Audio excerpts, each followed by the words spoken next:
¿Cómo va todo? Bien.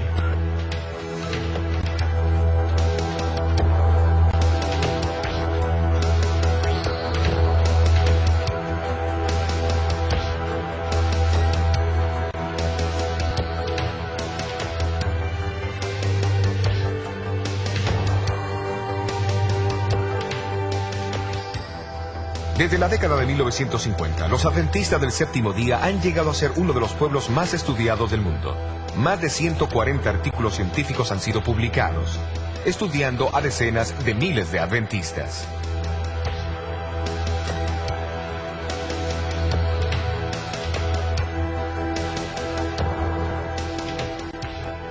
¿A cuánto están? 12 sobre 10. Mejor imposible. Muy bien.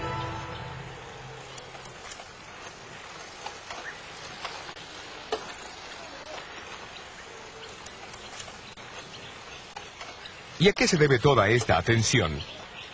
Es el descubrimiento de que el estilo de vida de los adventistas que los lleva a vivir de 6 a 8 años más y a reducir dramáticamente las muertes prematuras por cualquier otra causa, incluyendo los dos mayores asesinos de la sociedad occidental: enfermedades del corazón y el cáncer.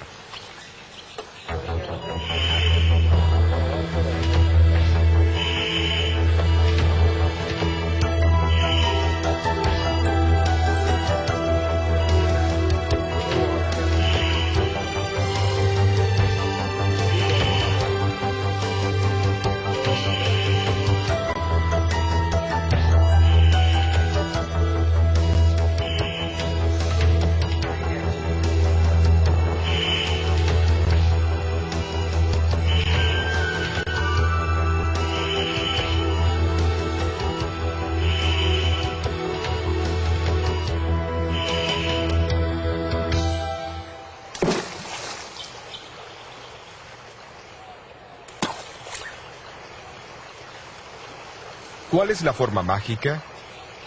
La ciencia moderna ha establecido claramente que existe un estilo de vida que promueve la salud y reduce dramáticamente el riesgo de enfermedades.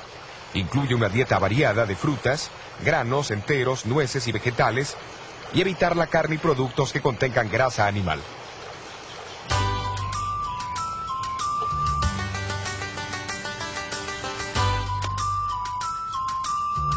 Pero de igual manera son importantes el sueño adecuado, el ejercicio al aire libre, tomar mucha agua y abstenerse del uso del tabaco, alcohol, café, té y otras drogas.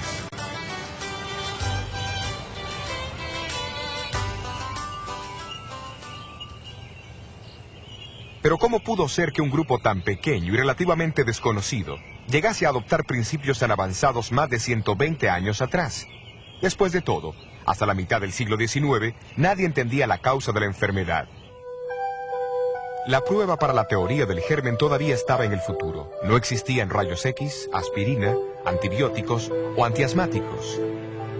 Abundaban la difteria, la fiebre amarilla, la tifoidea, el cólera y el sarampión. La tuberculosis, conocida como la plaga blanca, era la mayor causa de muertes en el noroeste urbano de los Estados Unidos y era aceptado como una forma de aflicción divina. La fiebre palúdica, llamada malaria, era considerada una condición normal de los inmigrantes occidentales. Pero más absurdas que las mismas enfermedades eran las supuestas curas. Para aliviar el sufrimiento de los pacientes, los doctores prescribían calomel o cloruro de mercurio, estricnina, arsénico, mercurio, salitre, opio, alcohol y tabaco. Muchos médicos prohibían a sus pacientes el uso de agua interna y externamente, mientras otros realizaban amputaciones con todo menos instrumentos adecuados y sin los beneficios de anestésicos.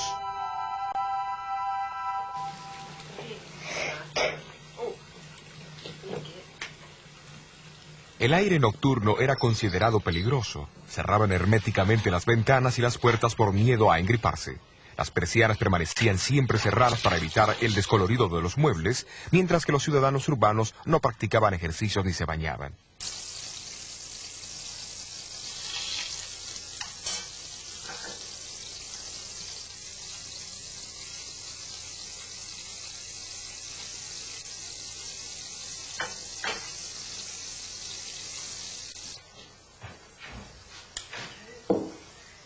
La dieta pesada típica de cada día se basaba en carnes llenas de grasa y muy condimentadas, y de mucho té y café.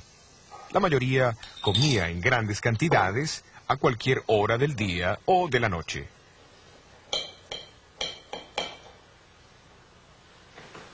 Se había propagado mucho el uso del tabaco y hasta era defendido por muchos médicos como un estimulante para los pulmones y el humo como una cura para la bronquitis.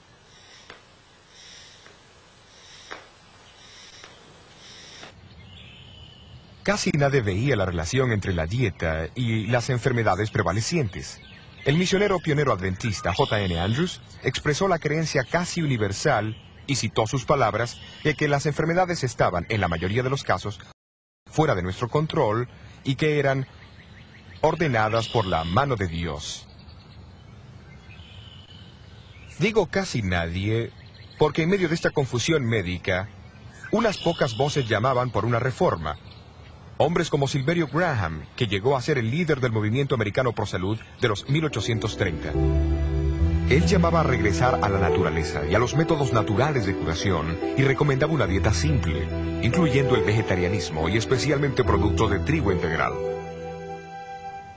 Los alimentos tenían que ser preparados sin especias y estimulantes como fuese posible. También condenó el tabaco, el té y el café, las bebidas alcohólicas y las drogas comúnmente usadas en las medicinas de aquel entonces. Aunque su reforma decayó en 10 años, enseguida otros la asumieron con entusiasmo renovado. La hidroterapia, que es curar con agua, hielo y vapor, llegó a ser popular en América bajo el liderazgo de doctores como Jaime Jackson y Russell Troll. Ambos supervisaban instituciones de hidroterapia y promovían la reforma pro salud, y ambos tenían una estrecha relación con los pioneros de la nueva iglesia adventista.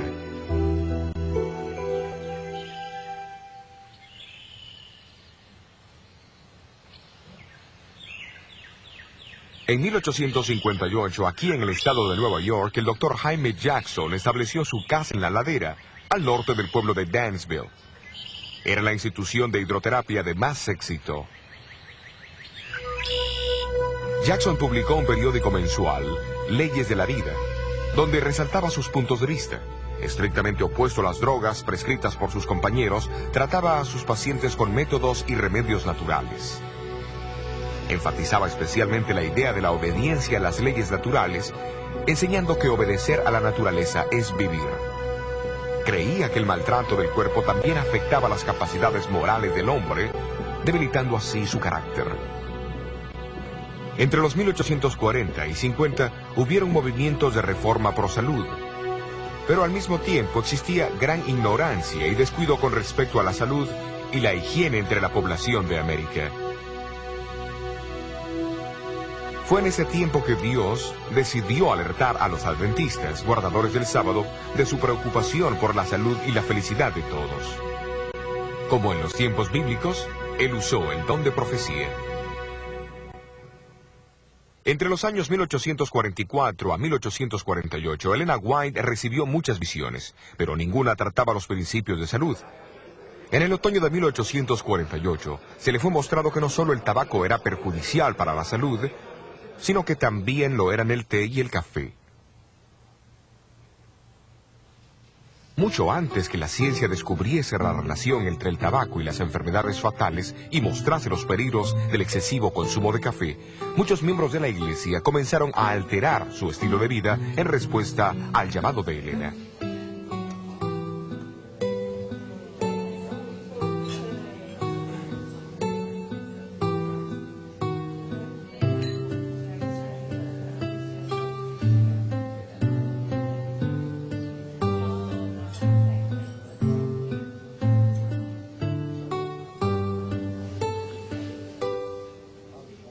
En los años siguientes a 1848, las páginas del periódico de la iglesia reportaban entusiasmadas sobre las batallas para dejar el tabaco, el té y el café. A fines de invierno de 1854, Elena White informó de otra visión que hablaba en contra de los alimentos abundantes y grasosos, tan comunes en la época. También recomendó que las personas cuidasen la salud otorgada por Dios, observando estrictamente la limpieza personal y del medio ambiente. El pueblo de Otsego está situado a una media hora de viaje en auto al este de Battle Creek. A comienzos de junio de 1863, Jaime y Elena White y un número de amigos viajaron a Otsego y vinieron a esta casa que pertenecía entonces a Aaron Hillier. Durante el culto familiar del viernes por la noche, Elena White comenzó a orar por su esposo que estaba mal de salud y deprimido por la condición de la iglesia de Battle Creek. Mientras oraba, recibió una visión que impactaría significativamente a la iglesia adventista del séptimo día y su mensaje para todo el mundo. En la visión, Elena White presenció el papel que la carne ha jugado en el descenso de la raza humana desde el tiempo de Adán. La carne de puerco fue denunciada en particular, pero todas las otras carnes también fueron censuradas. La visión también habló en contra del uso de bebidas alcohólicas, especias y postres. El tabaco fue descrito como un veneno dañino y maligno.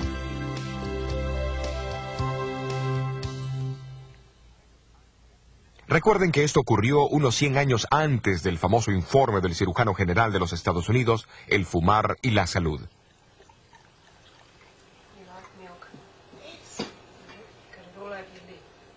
Elena dijo que el té y el café tenían efectos similares a los del tabaco, solo que en menor grado. Le fue mostrado que comer demasiado, aunque alimentos buenos, o comer entre horarios o antes de irse a dormir, es distintivamente malsano. En el tratamiento de enfermedades, vio el terrible efecto de las drogas de ese entonces, el arsénico, la estricnina, el calomel y otras. Dijo que drogas venenosas también podían causar defectos en el feto, un hecho trágicamente confirmado por estudios científicos subsecuentes.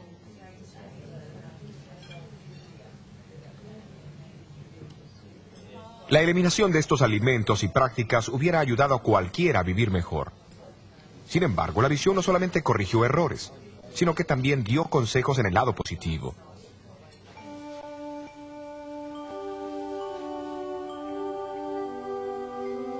Elena recalcó la importancia de tomar mucha agua, hacer ejercicios regularmente al aire libre, permitir la entrada de la luz del sol y el aire fresco en la casa y del baño diario.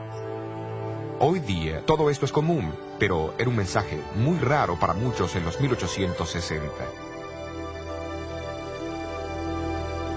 Una revisión de la literatura denominacional muestra que en los 6 años previos a la visión, la mitad de las muertes registradas en la iglesia era de personas con menos de 30 años de edad. Es claro que cambios en los estilos de vida eran necesarios, hasta en la misma iglesia.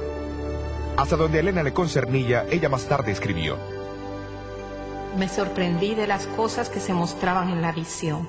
Muchas de ellas estaban en contra de mis propias ideas. A pesar de eso, ella fue clara sobre las implicaciones del mensaje pro salud. La reforma pro salud es una de las ramas de la gran tarea que preparará a la gente para la venida del Señor. Por supuesto que hay citas bíblicas que apoyan tal entendimiento de la importancia de la salud física y mental. Jesús mismo dedicó más tiempo en sanar a los enfermos que en predicar durante el tiempo que estuvo en la tierra. El apóstol Pablo explicó a los miembros de la iglesia de Corintios que el cuerpo es el templo del Espíritu Santo. También enseñó a la iglesia de Tesalonicenses que la creencia en la pronta venida de Jesús reclamaba que el cuerpo, el espíritu y el alma fuesen preservadas sin mancha hasta la venida de Cristo.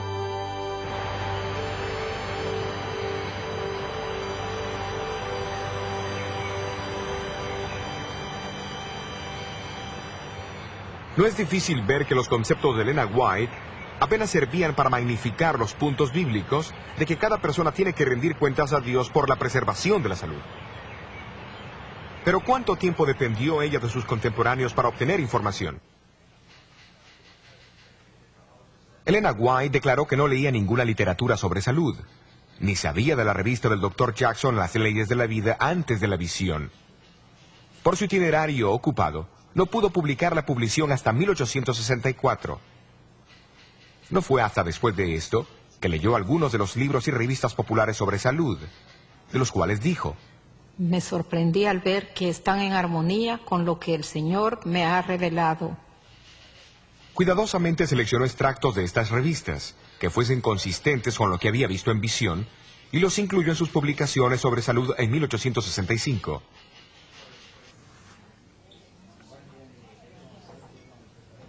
Durante los años siguientes a 1863, Elena White recibió más visiones concernientes a la salud. Es obvio que las mismas la detuvieron de promover las ideas tan difundidas por algunos escritores que más tarde fueron probadas a ser falsas. El Dr. Thorpe, por ejemplo, prohibió la sal y el azúcar completamente, diciendo que la sal era un mineral venenoso y el azúcar no tenía ningún alimento. Elena White usó un poquito de ambos, pero avisó de sus malos efectos cuando son usados sin reserva. Concerniente a la sal, escribió en 1901. De acuerdo a la luz que me fue dada por Dios, la sal es actualmente esencial para la sangre. La causa y el motivo de esto no lo conozco, pero les doy la instrucción como me fue dada.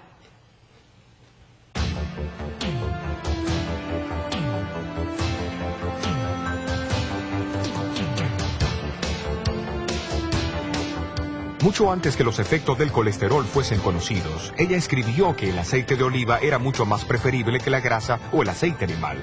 Promovió una dieta vegetariana, suplida con el uso limitado de la leche y huevos. Mucho antes que la ciencia confirmara sus beneficios, en verdad se ha descubierto que una dieta vegetariana promueve la resistencia de los atletas significativamente. Su preocupación sobre los alimentos refinados y el uso de mucho azúcar había sido ampliamente confirmado por investigaciones científicas.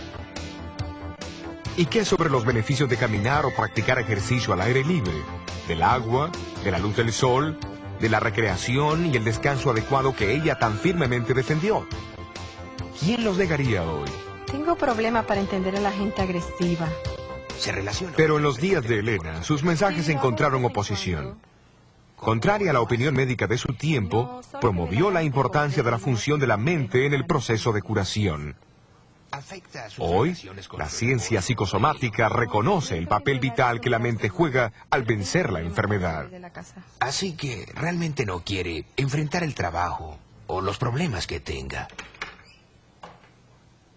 En junio de 1982, un informe fue publicado por la Academia Americana de Ciencias y por el Concilio Nacional de Investigaciones, titulado La dieta, la nutrición y el cáncer. Reconocía que una persona, al operar ciertos cambios en la dieta, podría reducir abundantemente el riesgo de contraer cáncer. Las reformas sugeridas incluían comer muchas frutas, granos y vegetales, y reduciendo el consumo de grasas, azúcar, sal y alcohol, dejando a un lado el pedido de Elena White para la abstinencia total de bebidas alcohólicas. Este informe no se aleja ni un poquito de lo que ella misma escribió más de un siglo antes. Pero ¿qué de su propia salud?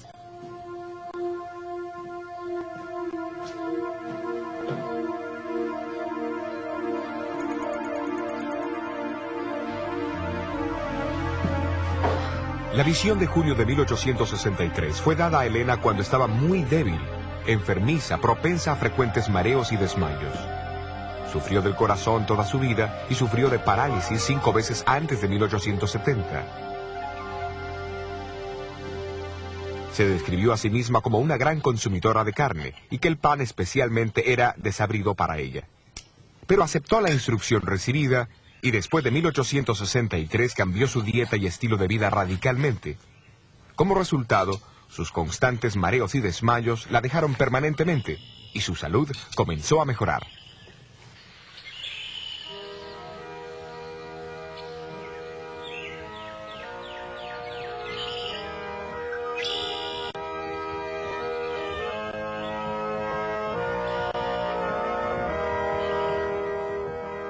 Uno o 2 años antes que Elena White falleciera a los 87 años de edad, Arturo Spalding, el historiador y cuentista, la visitó en Ellis Haven.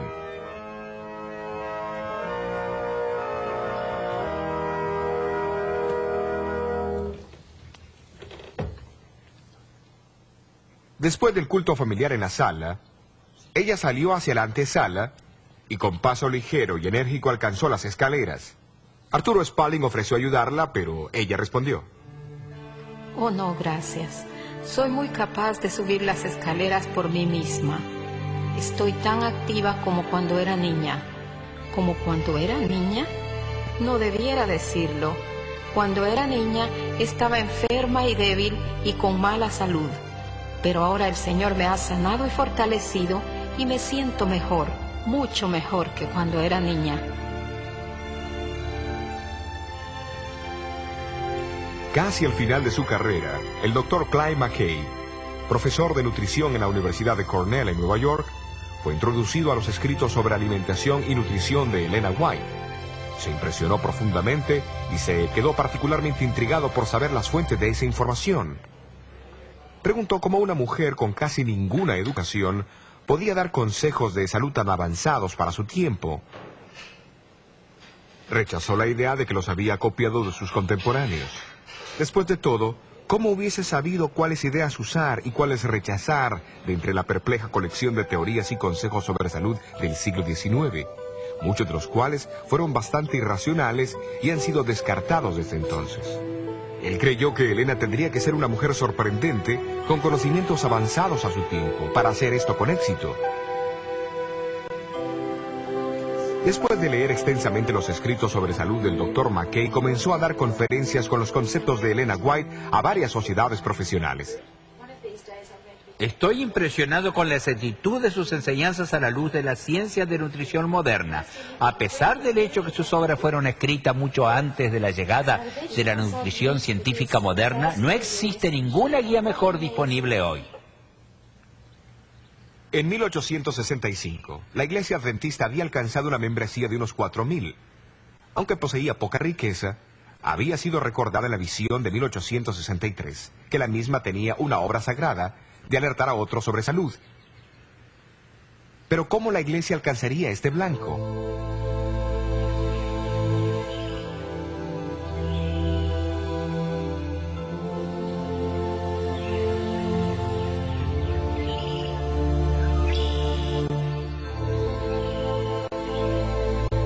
En agosto de 1865, Jaime White se rindió a las presiones y a las cargas de liderazgo de la Iglesia y sufrió un agotamiento en su salud. Su esposa lo trajo aquí a la casa de la ladera, en Dansville, para ver al Dr. Jackson, donde fue tratado por unos 3 meses. Los White tuvieron una oportunidad de observar los principios de la reforma pro salud en práctica y encontraron mucho que alabar. Pero descubrieron que algunos de los principios de curación eran contrarios a las enseñanzas de Jesús. En verdad, recibieron algunos consejos médicos que podrían haber sido fatales en el caso de Jaime White.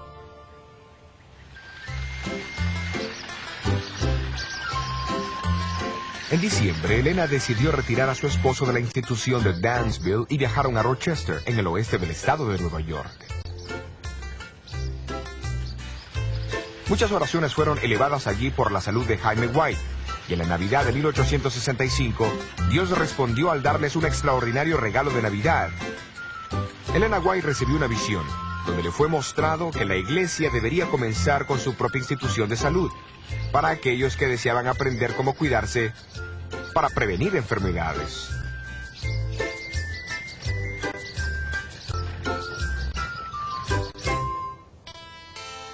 En el siguiente año, una vieja casa remodelada fue comprada al oeste de Battle Creek, Michigan, quien en ese entonces era un próspero pueblo industrial con una población de 5,000. Conocido como el Instituto Occidental de la Reforma Pro Salud, abrió sus puertas en septiembre de 1866 como el primer centro médico adventista del séptimo día del mundo. Circulares anunciando la institución declararon que ningún tipo de droga sería administrado. Solo métodos naturales de curación como el agua, el aire, la luz, el calor, la alimentación, el sueño, el descanso, la recreación, etc., serían empleados. La alimentación significaba una dieta estrictamente saludable, consistiendo de frutas, granos y vegetales. En 1875, el doctor Juan Hervey Kellogg, que recién se había graduado del prestigioso Colegio Médico del Hospital Bellevue en Nueva York, fue empleado por el instituto. Había sido alentado y ayudado financieramente en su carrera médica por los White. El año siguiente, a los 24 años de edad, fue nombrado superintendente médico del instituto, posición que ocupó durante los próximos 67 años.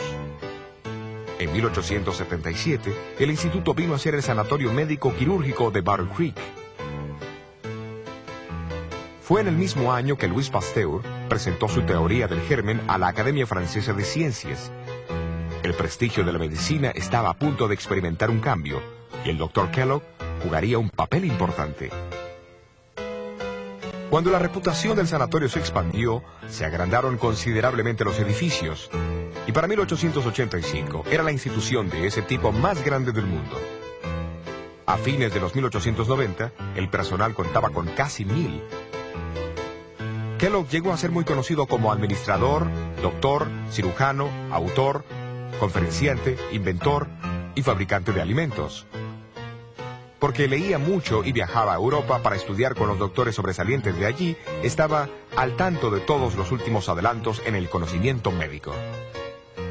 Fue el autor de casi 50 libros, con una publicación de más de 1 millón de copias. Algunos fueron las primeras obras científicas autorizadas que se publicaron en América en sus campos respectivos. Fundó un colegio de medicina y en su vida realizó más de 22.000 operaciones quirúrgicas.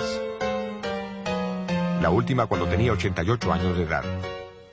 Sus cirugías eran tan perfectas que la cicatriz de Kellogg llegó a ser una marca de fábrica. Condujo más de 5.000 conferencias públicas a cientos de miles de americanos. Vestido de blanco, regularmente hablaba con el sanatorio sobre los últimos progresos médicos y el sistema de vida saludable que promovió siempre. Inventó muchos tipos de aparatos para tratar a los enfermos, incluso este caballo mecánico. El presidente Coolidge usó uno para su ejercicio diario en la Casa Blanca.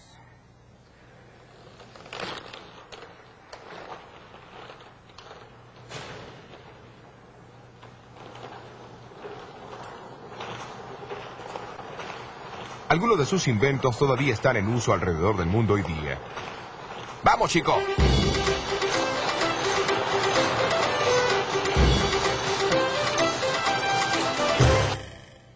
Kellogg también produjo variedades de alimentos de salud, incluso los copos de maíz que cambiaron el hábito de desayunar de millones.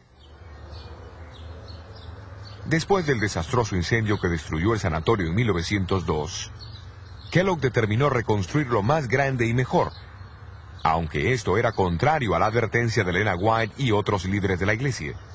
Su nuevo sanatorio todavía existe en Battle Creek hoy, pero es propiedad del gobierno de los Estados Unidos.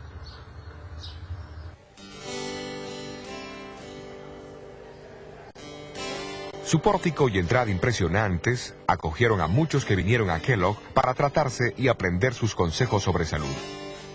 Aunque más tarde abandonó la iglesia, siguió defendiendo sus principios de salud.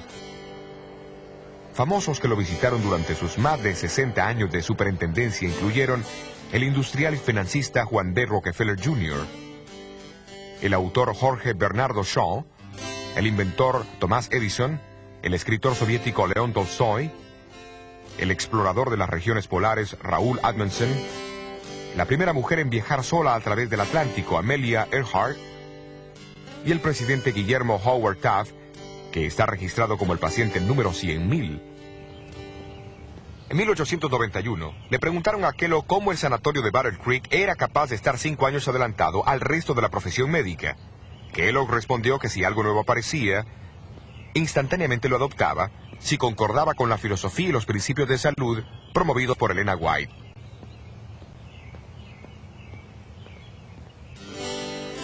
En 1901, se informó que 27 sanatorios adventistas y 31 salas de tratamiento estaban en funcionamiento no solo en los Estados Unidos, pero también en Suiza, Dinamarca, Inglaterra, Alemania, África del Sur, India, México, Australia, Nueva Zelanda y en las islas del Pacífico.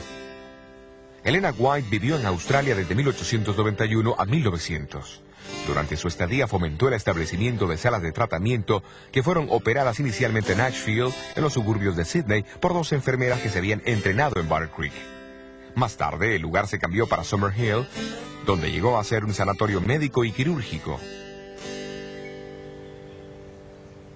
En 1899, Elena White pidió la construcción de un sanatorio apartado del centro de Sydney, donde se presentarían los valores espirituales y los sanos principios de la curación mental y física.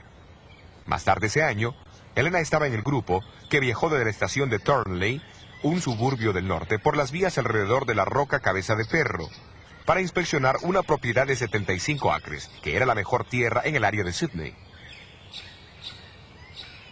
En los próximos años, un sanatorio de 100 camas fue construido.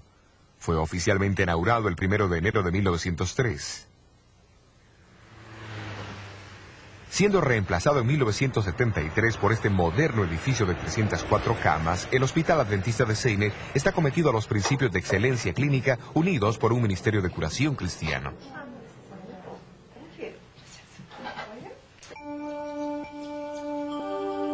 Escribiendo desde su casa en California en 1905, Elena White instó a establecer más sanatorios en Australia, particularmente cerca de Melbourne.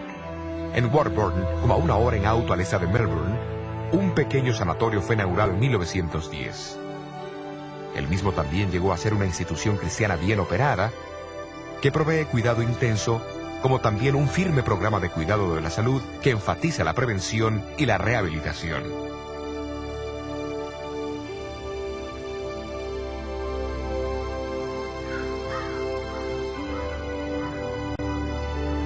Fue en el sur de California donde Elena White iría a influir notablemente en el desenvolvimiento del Ministerio de Curación Cristiano de la Iglesia. Vivió aquí en su casa, Elms Haven, en el norte de California, por los últimos 15 años de su vida. Durante ese tiempo recibió muchas visiones en la noche concernientes a la obra de la iglesia. En una de las visiones en 1902, Dios le reveló que en el sur de California habían propiedades desocupadas en el campo, convenientes para los propósitos de un sanatorio y a la venta a un precio mucho más bajo que el costo original. No mucho después de esto, un edificio de 3 pisos llegó a estar disponible en las hermosas campiñas del Valle Paraíso, cerca de San Diego. Había sido usado como un sanatorio y originalmente costaba $25,000, pero estaba siendo ofrecido por $12,000 por falta de agua. Las negociaciones siguieron por unos 18 meses, hasta que en 1904 el precio fue bajado a $4,000, mucho más bajo que el costo original, justo como Elena White había predicho. Después de que la propiedad fue comprada, ella logró los servicios de un perforador de pozos adventista, Salem Hamilton. Señor Hamilton. Señora, hemos llegado a 98 pies. ¿Se da cuenta que esos son 10 pisos para abajo? Y no hemos encontrado nada más que tierra seca y arena. ¿Está segura que el Señor quiere que usted compre este lugar? Sí, estoy segura. 3 veces me ha sido mostrado en visión que debíamos asegurar esta propiedad. Bien, creo que eso es suficiente para mí. El Señor no nos daría un elefante sin proporcionarnos agua para que Él la tomara. ¿No lo cree, señora?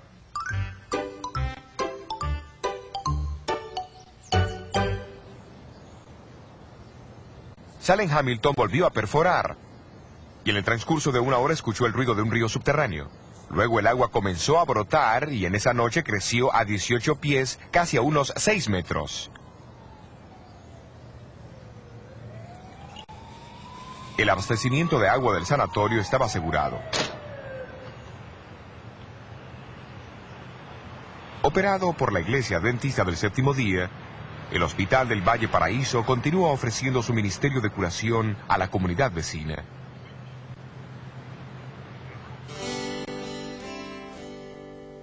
En abril de 1904, Elena White instó a que un sanatorio debía ser asegurado y operado cerca de Los Ángeles en algún distrito rural.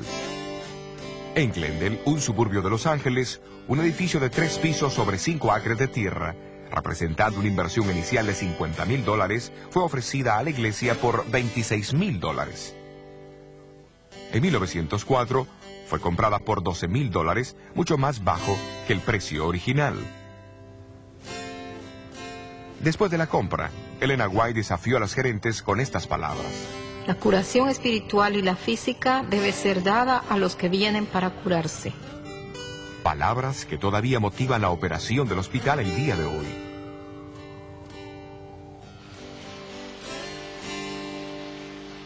Pero tenía que haber un tercer sanatorio en el sur de California. Tan pronto como en octubre de 1901, Elena White había visto en visión que cerca de Los Ángeles había un edificio ocupado con árboles frutales en el terreno del sanatorio.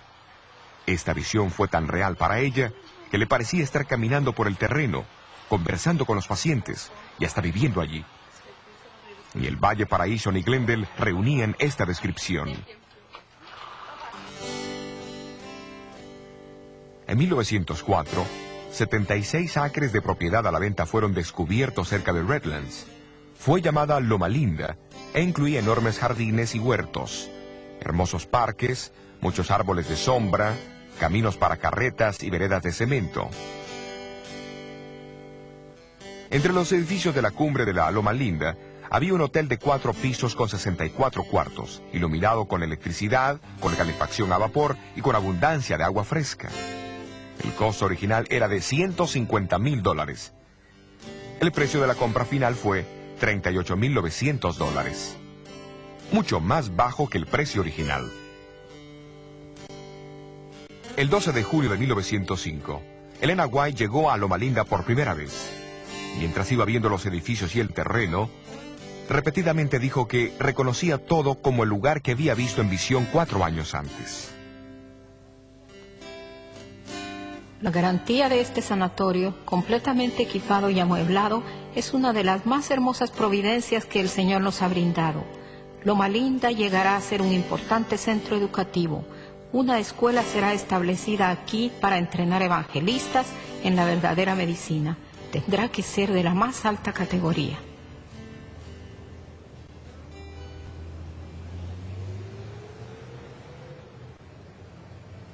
Aquellos que la fundaron tenían poco dinero, pero poseían una fortuna en fe en Dios y en su poder para traer esperanza y sanidad a los que sufren.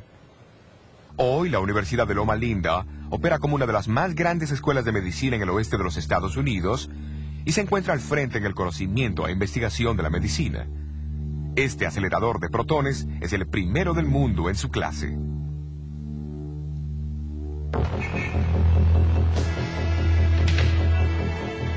Junto con los cientos de otras instituciones adventistas del séptimo día del cuidado de la salud alrededor del mundo, el blanco del Centro Médico de Loma Linda no es solamente hacer que hombres y mujeres estén bien físicamente, sino que a través de un ministerio de compasión y servicio cristiano, también traerles sanidad espiritual y a una unidad con Dios para prepararlos para el pronto regreso de Cristo.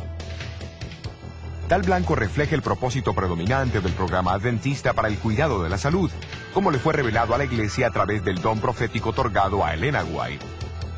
Ese propósito envuelve mucho más que adoptar una dieta vegetariana o decidir parar de fumar o de tomar alcohol. Abarca no solo la cura de enfermedades, pero también su prevención. Su ejemplo y motivación vinieron del infinito amor de Jesús, del divino buen samaritano, que vino a un mundo de enfermedad, dolor y muerte, para traer sanidad física, mental y espiritual. Hoy, Él nos pide que sigamos sus pisadas.